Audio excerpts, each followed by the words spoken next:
बापा चाष कम करती मु दिन को 8 ରୁ 9 घंटा पढ़ुली सर एवं 565 मार्क रही मोर जहाँकि 94.17%। मझे मझे डिमोटिवेटेड फील हो जाए पर फाइनेंशियल प्रोब्लेम भाईवा को पड़े। ए सफलता पछरे मो बापा हाथ मो बड़ भाई पंजानन भाई हाथ और शिक्षक शिक्षयित्री मान हाथ अच्छी सर। आप केते घंटा कौन परिश्रम करते केते मार्क आनिकी बलांगीर जिले में टपर होती? मु दिन को 8 ରୁ 9 घंटा पढ़ुली सर एवं 565 मार्क रही मोर जहाँकि 94.17% मु जिला टपर होची सर। आप केमती कौन परिश्रम करते एमती को वे रे जाउतरे परिश्रम करते? सर मु प्रथम मो वीक सब्जेक्ट को बहुत ध्यान दउथली दिन को 8-9 घंटा पढ़िबा समय रे मो 2 ରୁ 3 घंटा केवल मो वीक सब्जेक्ट जो हिस्ट्री जो रखितला मो से वीक सब्जेक्ट को दउथली सर।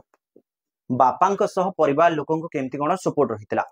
बापा को मैथमेटिक्स अच्छे तेणु बापा मते मैथमेटिक्स रे बहुत हेल्प करथिले एवं बड़ दीदी माने तो थिले तेणु से माने मते लिटरेचर सब्जेक्ट रे हेल्प करथिले एवं मो बड़ भाई